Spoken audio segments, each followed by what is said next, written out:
Well, hello and good afternoon. Thank you so much for being here. This is a really good turnout. I'm really very excited to see everybody here and so honored that OHCS folks asked me and invited me to come over for this. So my name is Nathaniel Boehme. I use he, him, his pronouns, and I'm the LGBTQ Veterans Coordinator for the Oregon Department of Veterans Affairs.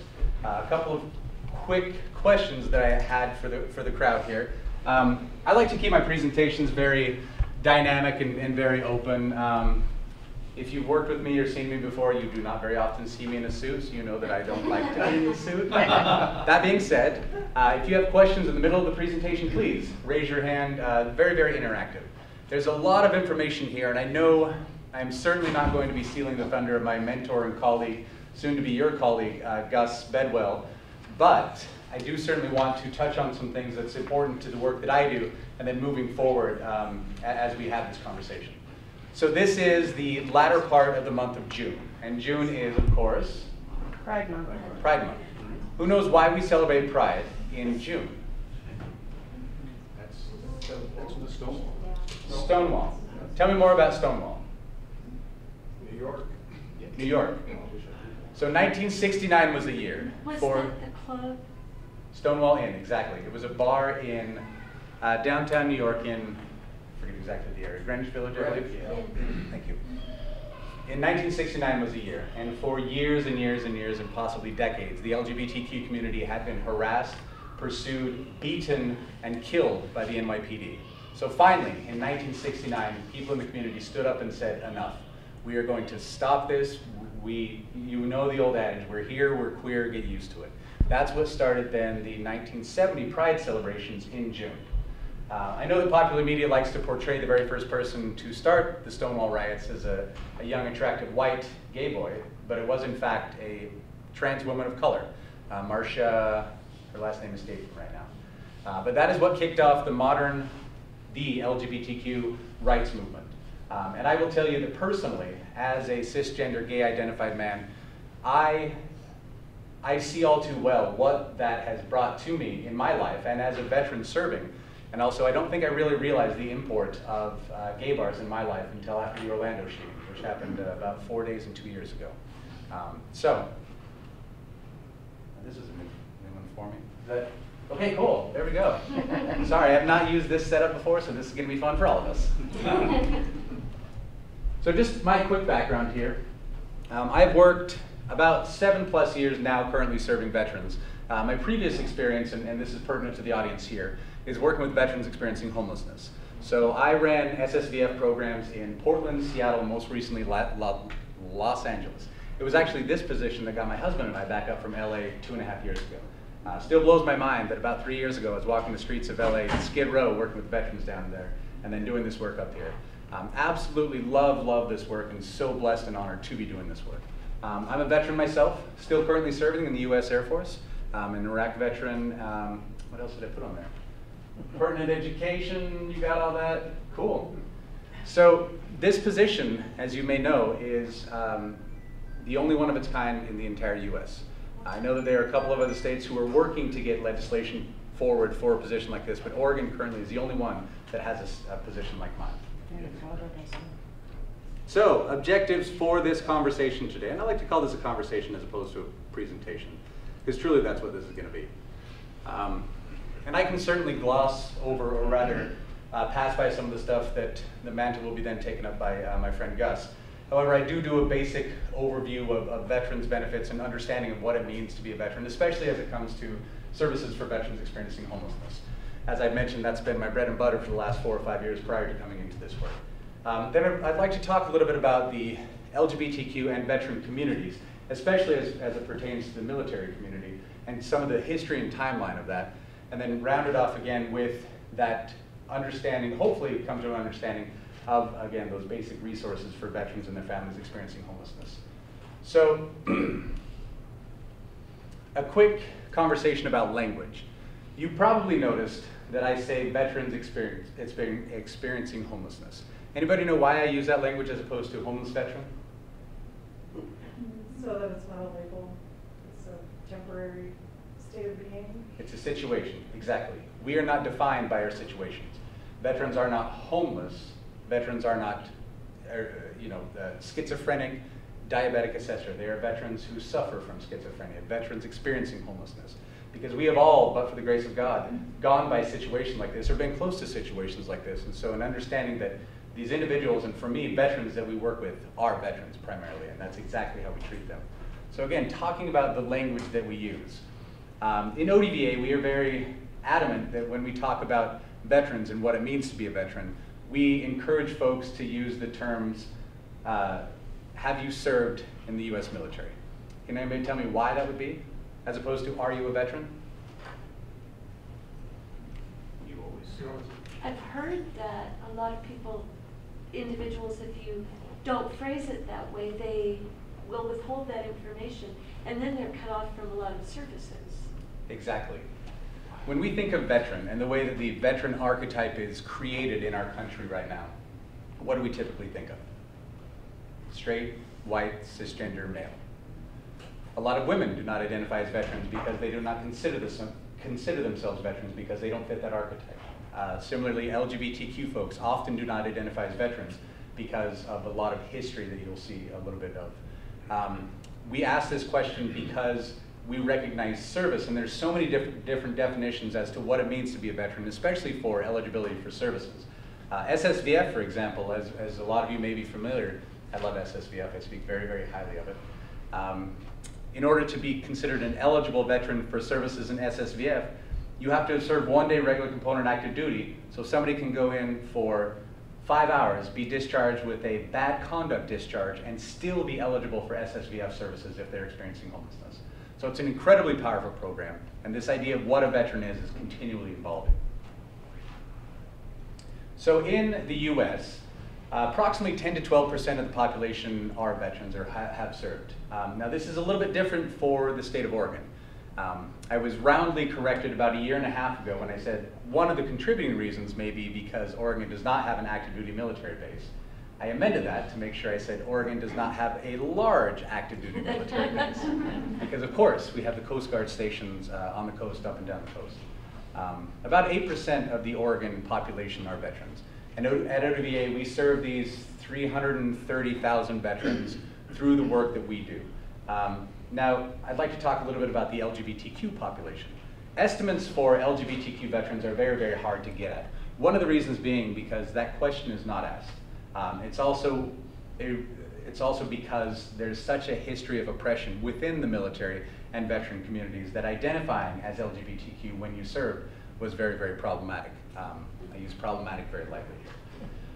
As you see there, though, Portland has been shown to have about the second highest rate of LGBTQ folks in the US, outside of San Francisco. So the vast majority of the work that I do is actually in the Portland metro area, although I do certainly work statewide. Yeah, as you see, about 1 in 12. Now, the fascinating thing about this as well, and the reason why we are so supercharged at our work at ODVA to really get out there and pound the pavement, is because less than half of the veterans in the state of Oregon currently access any of their benefits. So we connect with those community partners, and we connect with those folks who are doing the work there every single day, because there's a recognition that ODVA will see a fraction of the people who serve in the military versus all the other human service agencies. And so for us to bring that veterans lens to the work that they do is the critical component of our work. So for the LGBTQ veteran and military population, as you see here, this number astounds me still. Over 1 million LGB veterans have served. Now, you do notice a designation with the acronym here.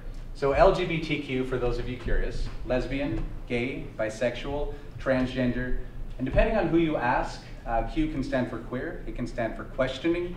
When I came into this role, and in fact in the ORS, my role is defined as the LGBT Veterans Coordinator, but I was adamant adding the Q because it encompasses so much more of the community than I think folks who may not easily fit within the LG and the V and the T. I don't think that I included the conversation about usage of the word queer here, but certainly something we can talk about later. And we can certainly also have that conversation. I think I talked a little bit about the history and current situation as far as LGBT open service in the military. So this is important to us in the work that we do because LGBTQ people, like a lot of other historically underserved populations, do not face the same health outcomes as does the rest of the population. And as you can see here, the fascinating thing to me is we talk about LGBT folks and rates of suicide. These rates of suicide have been shown time and time again to be a reaction to the way that society treats these folks. When you look at situations where individuals are, when LGBTQ status is decriminalized, when it is treated as a normal part of folks' operations, when people are treated as people and not as a subgroup, those suicide rates mirror that of the general population.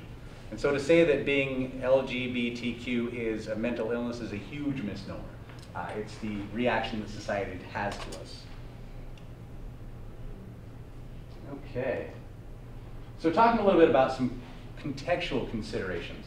So the VA, Veterans Administration, is the federal government's second largest federal department. Anybody know what the first largest is? This should be a gimme. I wish. Department of Defense. What was our military budget last year? I don't think I had the zeros to encompass that. And the VA has three distinct departments within it. So there's the VHA, Veterans Health Administration, and these are all the hospitals. So in the state of Oregon, we have 3 main VA hospitals and are served by 2 other VA hospitals that their catchment areas encroach into our state. We also have, I believe, 18 facilities across the state. And so according to 38 CFR, the Code of Federal Regulations, which is veterans law that dictates everything that we do, which I am really nervous talking about veterans law in front of Gus, I will tell you that, because this is the man that taught me veterans law. So I try not to look at him. If I misstep or say something wrong, please correct me. He's been on my speed dial for 2 years. So 38 CFR is what mandates the different benefits, service-connected benefits, medical benefits, etc., that those who have served honorably in the military for the specific allotted amount of time are able to access. Veterans health care, of course, is one of the big ones that folks really look at. And the VHA is mandated by the federal government to provide all medically necessary care, preventative, et cetera, with one caveat. This caveat is very, very pertinent to the LGBTQ veteran community. That caveat being that in 38 CFR, far down when you read the subheadings, it says the Veterans Health Administration will not provide, and it lists abortions, it lists spa and health club memberships, and then it lists gender alterations. So, gender confirming surgery, which is recognized by the WPATH and is recognized by most large accrediting bodies for medical care, is part, or can be part rather, of transition for folks, is not provided by the VA Veterans Health Administration. It is, however, provided by most Medicaid, it is provided by Medicare, and most private insurers do provide it as well. So that is the caveat that I would like to point out. Then there's the VBA, Veterans Benefit Administration, which handles all of the service-connected claims, pension and service-connected disabilities. Also, one interesting part, the hearing aids go through the VBA as opposed to the VHA. That one I don't know why. All of the homelessness services also go through the VHA, so they are the ones that have the GPD, the SSVF folks, the VASH folks, those are all housed within the VHA. And then of course the cemeteries, veteran cemeteries. One of the veterans who's featured in our film, Breaking the Silence, an oral history of Oregon's LGBTQ veterans and service members, was actually the first to ever get approved to be buried next to their same-sex spouse. She passed about 4 months ago. It was a beautiful graveside service, and if you get a chance, please check out that film. It will be available online. Tyler keeps telling me any day now. So there are some cards over there, or if you would like, feel free to email me, and we'll check out that clip at the end of this presentation. So what do we do at the Oregon Department of Veterans Affairs? I feel like this is a rhetorical question because I'm in a room full of colleagues from the state. We are the main accrediting and training body for the veteran service officers across the state. We do a little bit different than some of the other states. Washington, for example, they don't have VSOs in counties, although it sounds like they might be going there. However, they work with and contract with national service organizations. So all of our counties across the state, Marion just recently got theirs beginning of January, I believe, have VSOs, veteran service officers employed by the counties, co-funded by the state and trained and accredited by the great folks at the Training and Certification Department in ODVA. We also administer the 2 veterans homes in the Dalles and in Lebanon. And then we have a lot of special advocacy programs as well. We have an aging veterans director, and their program works with aging veterans, veterans over the age of 50, which I think over 50% of the veterans in the state of Oregon are over the age of 50. So definitely a population that we look at heavily. And then of course we have my position, and then Liz Estabrooks, my colleague, who is the Women's Veterans Coordinator. Did I miss anything? Incarcerated veterans. Thank you, incarcerated veterans. We're also working with tribal veterans as well, trying to find, we're a small agency, so we got a lot to do and we're really trying to get it done. Thank you, Jeff, yes? All right, Oregon, as I mentioned, is the only state that has a position like mine. We are also a state, I should go back because I'm gonna quiz you guys first. We are also a state that has a lot of firsts when it comes to the LGBTQ community. Does anybody know what some of those other firsts are? First governor. First open elected LGBTQ governor, exactly. The driver's license and not having to list. Yes, exactly. We are the first state to allow its residents the right to identify as non-binary on their official state IDs. We are the state to have the first open speaker, LGBTQ speaker of the House. First open justice of the open LGBTQ justice of the Supreme Court. And as you can see here, we have a long history of recognizing and advocating for and supporting the rights of LGBTQ folks in the state of Oregon. Did you get all of them? There you go. On that previous slide, Yes. 1917 it said medical transition. That was a sex transition operation? Is that what you're saying? Yes, it was a gender confirming for somebody. Oh, yes, gender exactly. confirming. Obviously, medical technology has changed significantly from 1917. Thank goodness. Yeah, thank. I'm not going to go into the conversation today necessarily, but that's a great point to hit on, and one that I'd like to talk about really quickly. So when we talk about statuses, when we talk about sex versus gender, this is a really fascinating hot pot of conversation. What is one of the first things that we like to identify internally about somebody when we approach them? He or she. He or she, exactly. Why is that? Why do you think that is? It's how we were raised. How we were raised. Because it dictates how we interact with that person. We were raised, so myself as a cisgender man, I was assigned sex of male at birth, and I identify as male. My gender identity is cis male currently. I was raised as a boy and as a man, and so I interact with other men differently, and was taught to interact with other men differently than I was taught to interact with women. And women were taught to interact differently with men than they were to interact with women. Very, very interesting stuff, because at the end of the day, does it really change the transactions and navigations that we have as humans interacting in a society? No, it really doesn't. We still do the same things, we just do them very differently depending on our perception of the gender of that person. How many of you all remember It's Pat from Saturday Night Live? This ambiguously gendered individual made us uncomfortable, because if we didn't know if they were a man or woman, identified as man or woman, we didn't know how to interact with them. We didn't know how to stand, how to sit, how to shake hands, how to hug, any of these things, because all of that is dictated in our dichotomy of male versus female.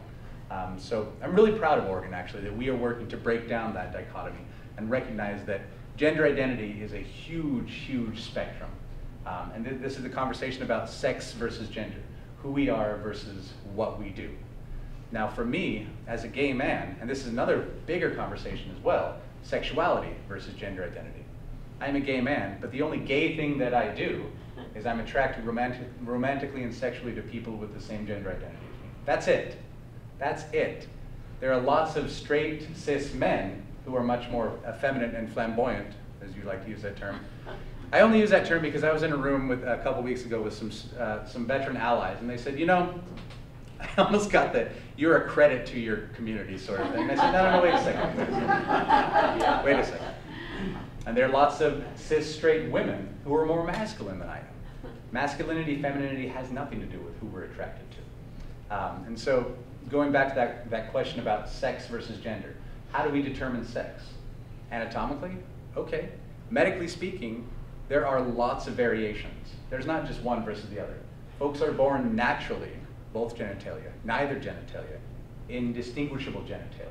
And so for us to artificially force somebody to grow up in a gender that is not their identity has a huge problem for folks later as they develop. Chromosomally, there's lots more variations besides X, Y, and XX. So that's another conversation, but I'm really glad you brought that up. That was a huge segue, I apologize. That was interesting. Glad to be of service. Can you imagine a huge segue though? Those giant wheels rolling down the street? So, There's those jokes again. you know what? I think I'm up on the fly too. Chris hates me. Chris is my husband. So the Department of Defense, interestingly enough, has actually led the way in a lot of senses when it comes to social reform. And I know a lot of folks like to use the term social engineering, but let's be honest. We are a force who has one main purpose. The military's main purpose, single individual purpose, no matter what you do in the military, is to end other people's lives in pursuit of a political gain, period.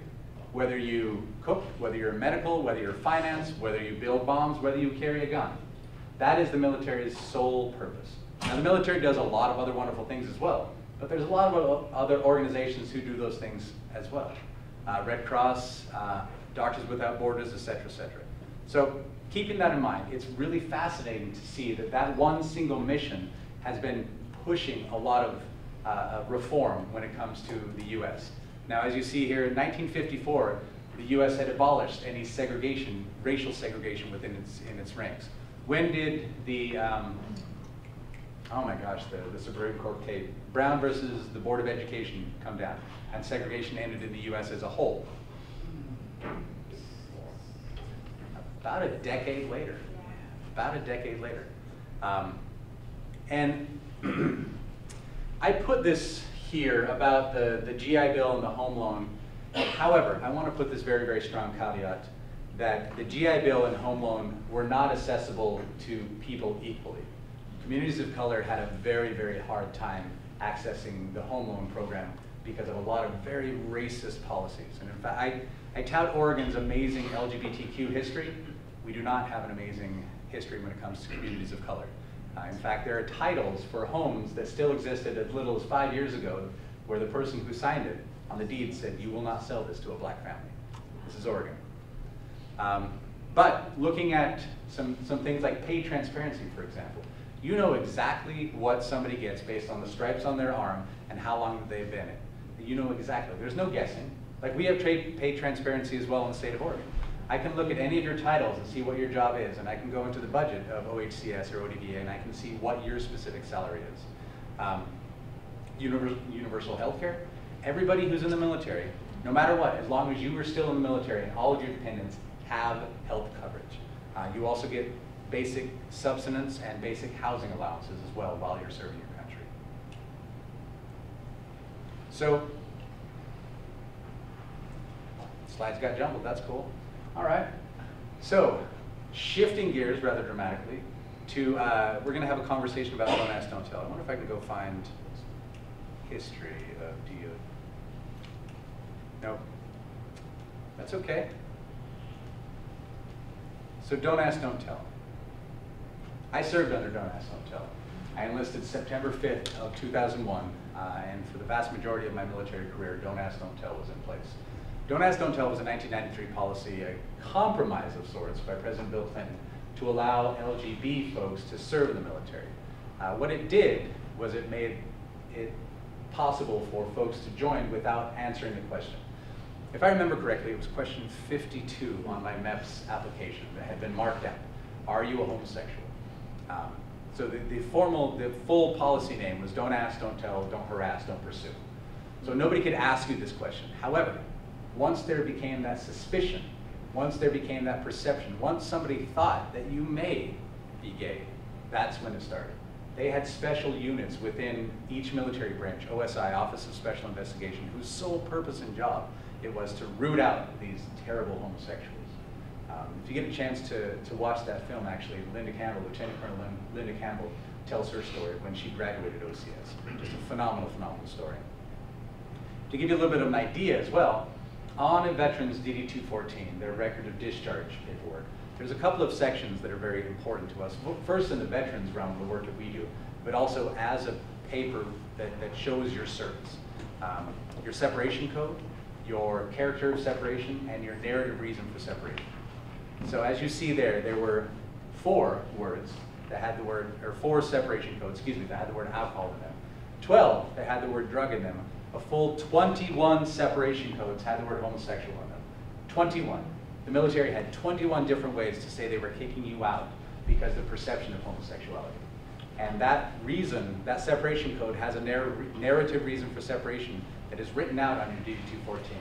So no matter how honorable your service, no matter how long you served, if that's the reason you were asked to leave the military, that is on your permanent military records. Thankfully, that is one of the things that I engage in the work that I'm able to do. And as you can see there at 19,000, 13,000, these are folks, these are service members who served honorably. These are folks who were at least average performing service members, often superior performing service members, whose only issue with the military was the perception of their sexuality. So this cost the military a lot of money because ostensibly every single person in the military is a critical position. No positions should exist in the military that are superfluous. So the military had to train and replace all of these individuals. And this was a cost of more than $500 million retraining these folks and recruiting new folks. And I don't know if you recall, during the height of the first Gulf War, there was this huge spate of folks being discharged under Don't Ask, Don't Tell with very critical skills to that war effort. Y'all remember what that was? Speaking Arabic. Exactly. There were foreign language specialists who spoke Pashtun, who spoke Arabic, who were critical to that warfighting effort. But Don't Ask, Don't Tell was in its height at that time. So what does Don't Ask, Don't Tell and then DOMA, the Defense of Marriage Act, have to do with a veteran and their benefits? This number, and I had never actually seen this figure prior to putting this training together a number of months ago, 70% of a service member's compensation comes in the form of benefits that are not paid into your pocketbook. Those are things like health care. Those are things like BAS, Basic Allowance Subsidies, BAH, Basic Allowance Housing. And these things go up and down depending on your dependency status. So if there was a same-sex couple who was married but was not recognized by the federal government, they could not get those same benefits as the opposite sex, the mixed-sex couple. They could not PCS with each other, permanent change of station. They could not have the same visitation rights. It kind of blows my mind.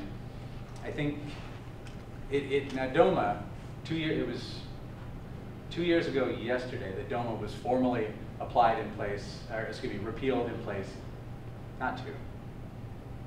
Anybody know okay, this is something I should know, so I'm going to get back to y'all on that. The Defense of Marriage Act was struck down by a Supreme Court ruling. And 4 years ago? Yeah. I got married right after. So, you should know. My anniversary is on Friday, so. That's it right there. There you go. I'm reminding you to take care of that. So 4 years ago, the Defense of Marriage Act was repealed. However, interestingly enough, some of these vestiges of DOMA still remain. Last year, I was filling out my VRED, my virtual record of emergency data for the Air Force.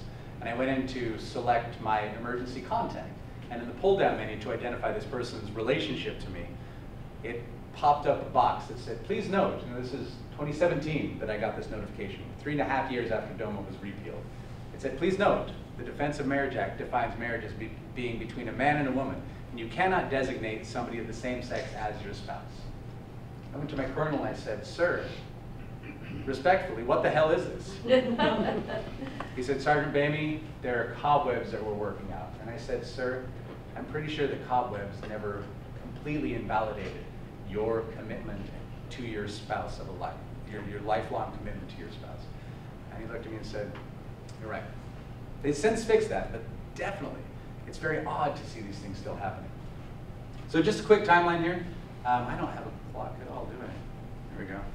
We're doing good. This ends at 3 or 3:30. If it ends at 3, I'm keeping y'all really late. So it wasn't actually until I don't have the one there. It wasn't actually until 1916, the formal Articles of War, that there was a talk about homosexuality and formal barring of homosexuality service in the military. What I will tell you, and you would probably already guess this, LGBTQ people have served in the military as long as there has been a military. And so finding different ways to name it, and then criminalize it, and then kick it out has been the job of the military up until 2011, when Don't Ask, Don't Tell was repealed. So I do want to have a quick touch on, especially contemporarily speaking, about open trans service in the military and where we are currently with that. Excuse me.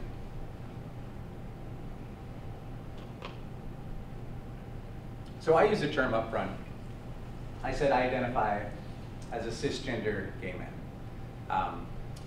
And I'm very cognizant of my walking through and navigating this work that I do, because as a cisgender man, there's a lot that I do not understand.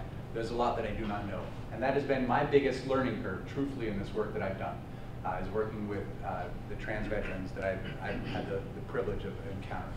I remember when I first started this job 2 years ago, I was sitting having coffee with a veteran. She looked at me and she said, you know, when I was born, the doctor never asked me. And it hadn't occurred to me. It hadn't occurred to me that somebody who walked through this world with that much privilege, that I never have to know what it feels like to feel so completely wrong and what people are telling you, it opened my eyes, incredibly opened my eyes. And so having this conversation is incredibly important for me in doing this work that I do. So, gender identity disorder. I do want to talk a little bit about that because there was a recent change in the DSM, Diagnostic Statistics Manual, where they got rid of gender identity disorder, thankfully. And so what that change was, in fact, is there was a recognition that there isn't a problem implicit within that person. And it's not something that, and I'm by no means an expert on this, so I apologize if I'm fuddling this up terribly. But it's a recognition that there is a mismatch between what they were told and raised as by the doctor, again, who never asked them, and then when they come to their own and understand who they are as an individual, whether that's male, female, neither. Again, we as a state have recognized our citizens' right to identify as non-binary. So as far as trans service in the military is concerned, July of 2016 is when the open trans service ban was formally repealed. And since that time and until January 1st of this year, and I will tell you, currently where things stand, any person, regardless of gender identity or expression, can openly serve authentically and openly in the U.S. military. They can join as of January 1st, and there are no prescriptions placed on open trans service in the military. Right now, you've heard about the trans ban and the tweets and those sorts of things. There is an injunction against those currently, and so folks are joining and serving their country honorably. There's an estimated 15,000 actively serving trans military members. Again, these are figures that are very hard to get at because it's not a question that's asked, and it's a question that's fraught with a lot of concern and risk. Obviously, open service is very, very new, and we don't know where that may be in the next year or two. And so it's actually been a phenomenal experience for me working with folks from across the LGBTQ spectrum. And I have a lot of respect and awe for trans folks and all LGBTQ people who serve, because they served at a time when they were told they weren't wanted, and yet they still served because they wanted to serve their country. Okay, so moving on to my role. I'm jumping through a lot of stuff. Wow, we're gonna get done early. Are there questions? I'm talking really fast because I thought I had more than I did. Yes, ma'am. Well, I'm curious if now that trans people are able to be in the military openly, have there been any violent repercussions on the part of heterosexual people? Have they been attacked? Has any of that been reported? That's a good question, and I have not heard of that. Military units are very fascinating. How many folks served in the military here? A lot of y'all. Thank you, first off, for your service. Secondly, a lot of you understand and know what I'm talking about, whether it's a military unit or another very cohesive unit, family unit. Sorry, it's telling me there's an important security notice. Must click. Well, I hope that the other one's still pulled up. I don't believe there has been. I cannot say that there is or isn't. truthfully, the experiences I've had, and I only speak for myself, obviously, in this situation, most folks that I've worked with in the military who I'm open to them, I do my job. I'm you know, Tech Sergeant Nathaniel Boehme. I'm the storage element supervisor. I do the work. We pull bombs out of the igloos. We do the job, and they go on their day. And you know, we have conversations about this. We have conversations about that. But at the end of the day, we do the job, and that's the important part. I don't know. I don't know the answer to that. There's a lot of hatred out there, and so I can't say no, and I'd imagine that there has been. That being said, I'm hopeful and optimistic for the military and our country as a whole, that will become something that is less and less of an issue and ultimately not an issue. So, you have a question? Can you just tell folks what CIS means? Yes, I started and I stopped, didn't I? Thank you. Squirrel? Actually, really funny story.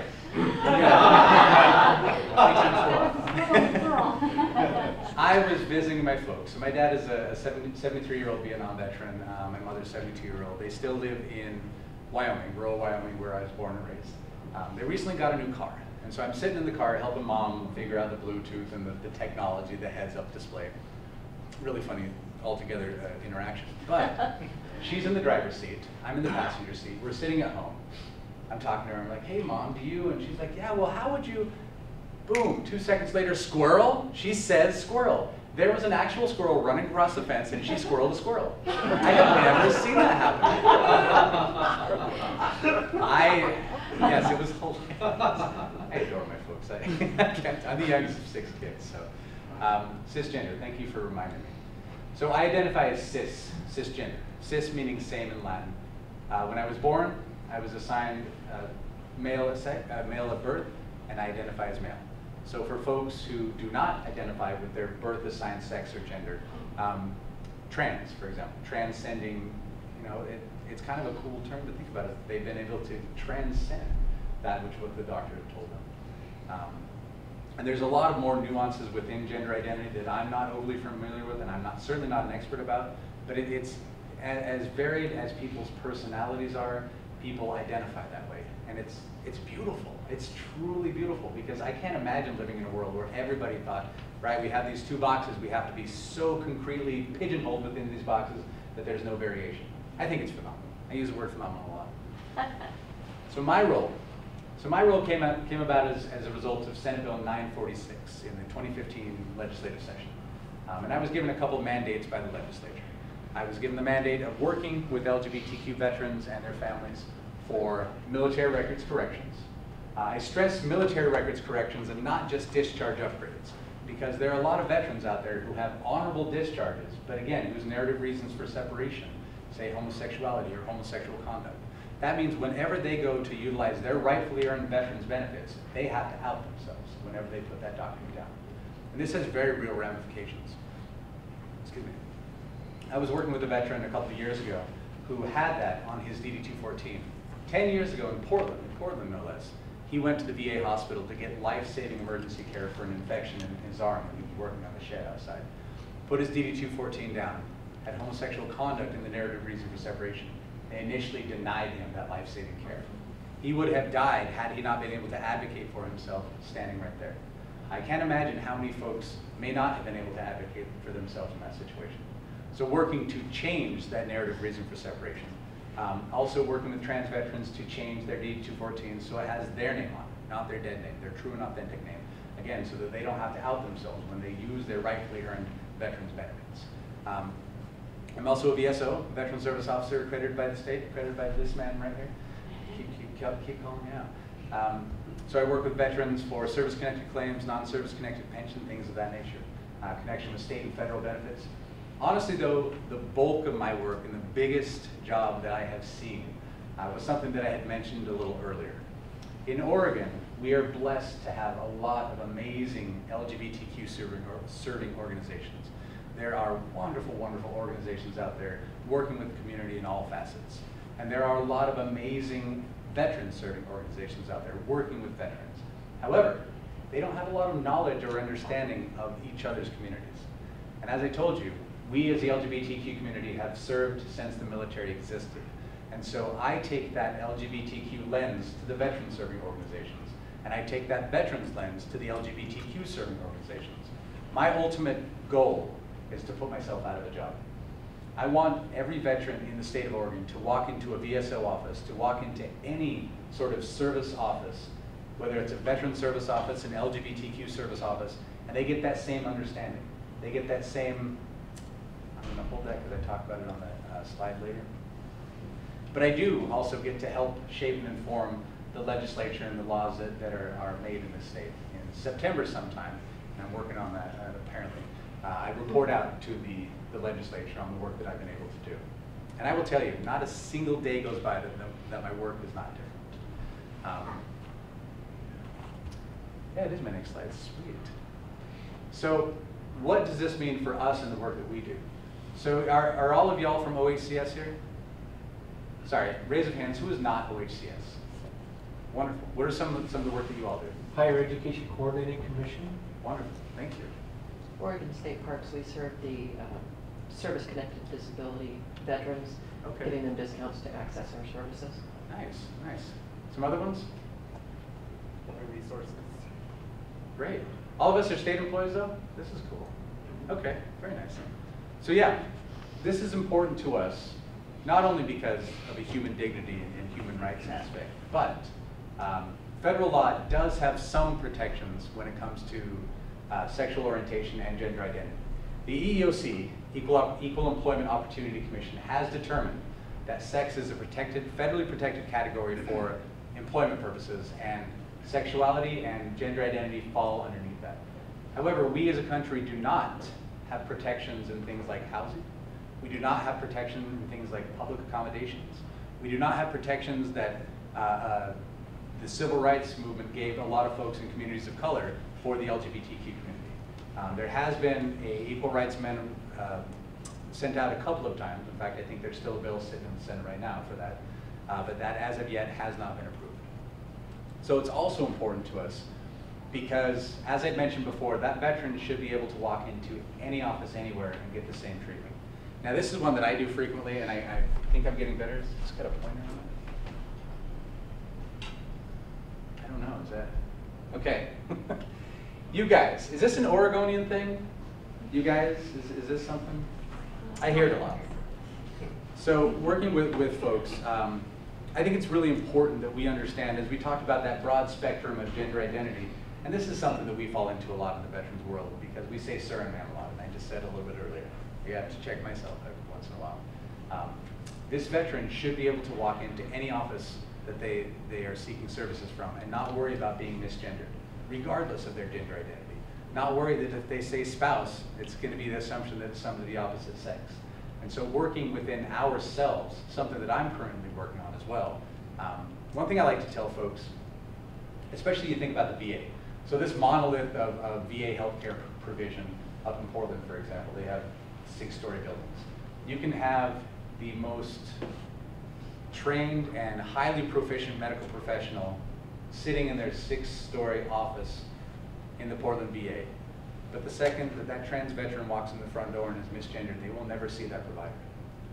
If that veteran does not see people who look like them, whether it's communities of color, whether it's same-sex couples, whatever the case may be, in the marketing materials, they will not make it to that provider, period.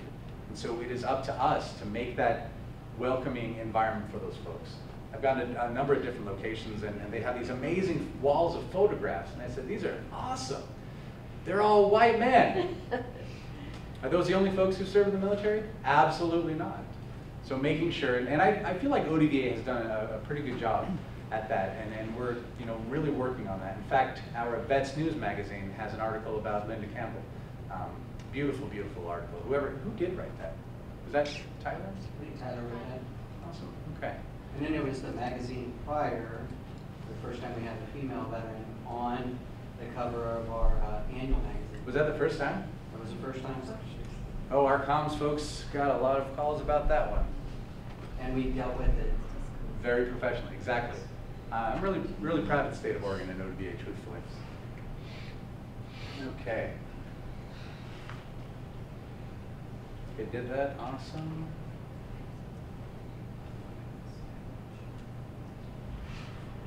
Okay. Yes? Are you finding that the gay veterans are able to identify more quickly than the non-gay veterans? Now, there's a challenge among what I understand the non-gay don't like to identify as vets. Can you rephrase that? I'm sorry, I'm not sure I'm understanding. Or maybe it's in general, maybe all of them are reluctant to identify as vets. Oh, as veterans.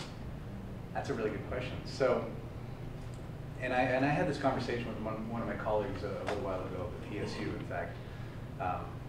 Speaking for myself and a lot of the folks I've worked with, I have noticed that folks in the LGBTQ community, myself included, identify much more closely with the LGBTQ community than they do with the veteran community.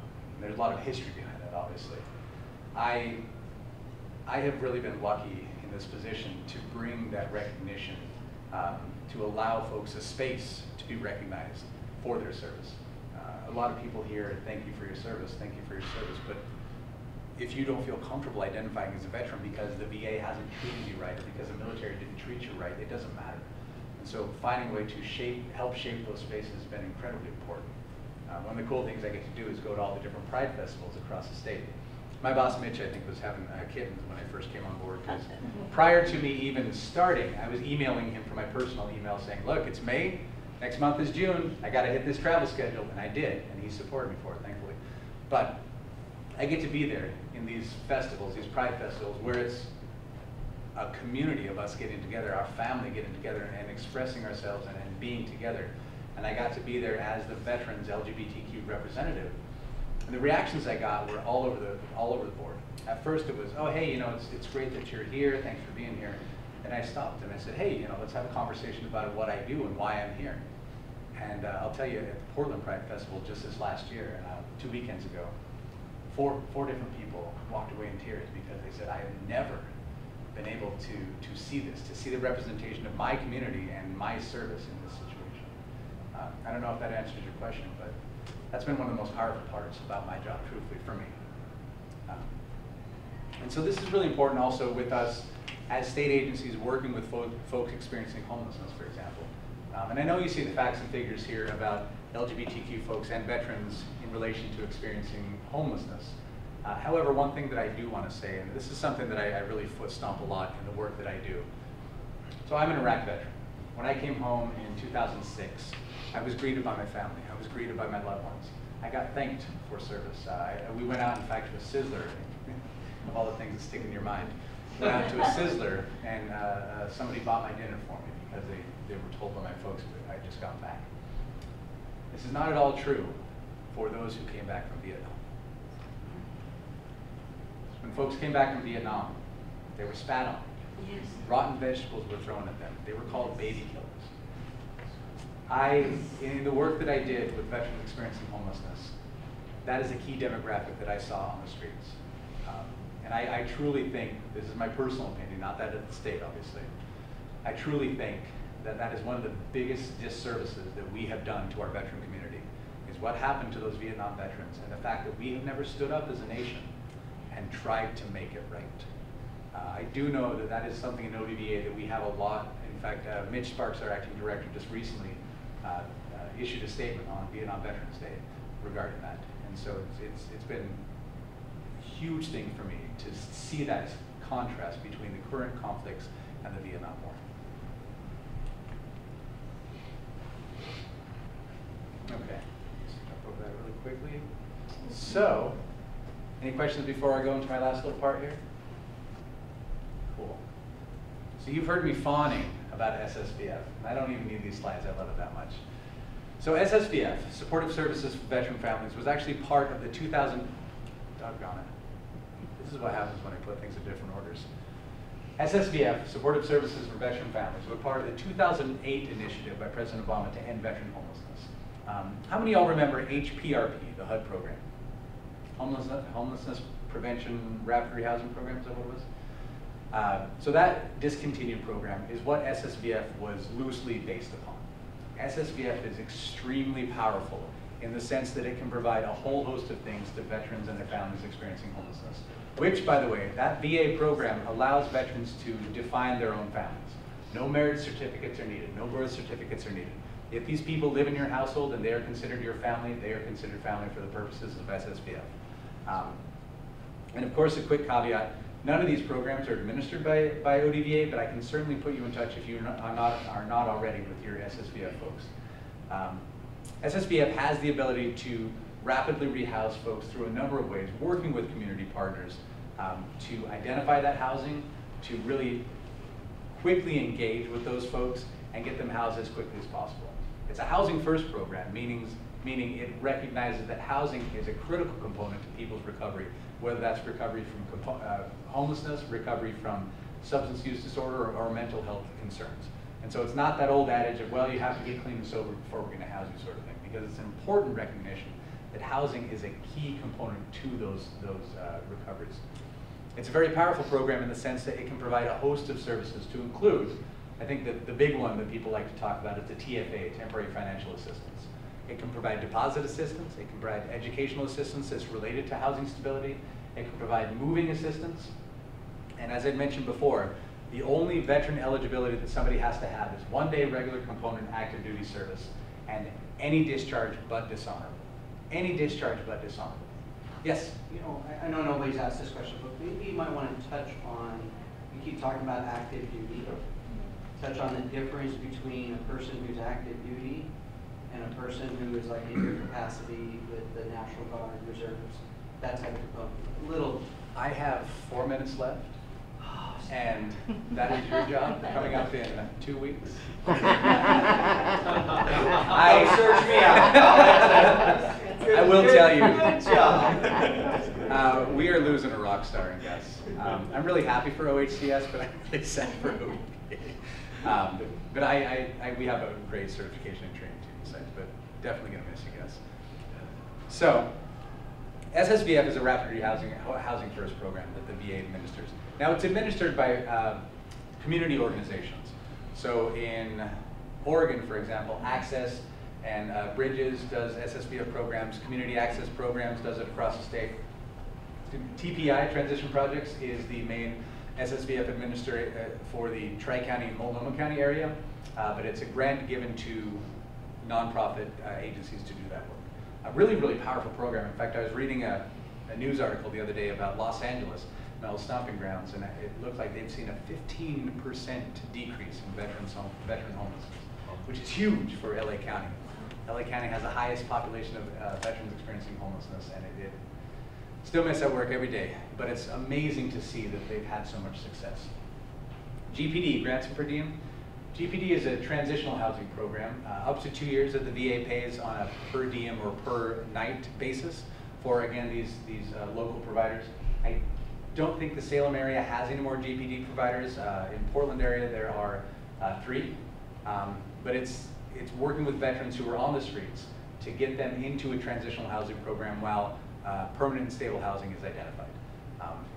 GPD has had a really interesting history when it comes to successes and its interactions with communities, truthfully. And in fact, the VA is moving away from transitional housing and more towards housing first programs as we move forward. And again, same sort of veteran qualification here. 1 day regular component active duty, and SSVF does have an income qualification, less than 50% AMI. GPD does not have that. However, it is administered differently across the different agencies. And the beautiful thing about these 3 programs, actually, is that they can work together. I have seen successful situations where a veteran comes in, is transitionally housed in a GPD program, engages with SSVF for deposit and moving assistance, and then gets a VASH voucher for their stable and permanent housing the rest of their life. It can work that way. And that's why coordinated entry and coordinated efforts is so important. LA was crazy wild in the way that we did it. Now VASH, the VA supported housing, Section 8 for veterans with disabilities. Now they do prioritize chronicity of homelessness, so veterans who have been on the streets for more than a year or cumulatively more than a year. They recently changed the definition of chronicity of homelessness, as I'm sure you're all aware. A couple of stipulations, however, with the VASH vouchers. It does require VA healthcare eligibility. And if somebody has a sex offense on their record, they cannot qualify for VASH vouchers. But this also is a very powerful housing voucher in the sense that a veteran will pay 30% of their income towards their rent. They will get social work, and they will get that housing assistance as they move. So, bam, that's it. Look at that, and I finished a couple minutes early. That's a lot of information, I know. My mouth is very dry, and I'm almost finished with these 2 water bottles. Were there questions, comments, suggestions? Okay. Well, y'all are awesome. Thank you so much for being here. And thank you for the work that you do, and happy Pride.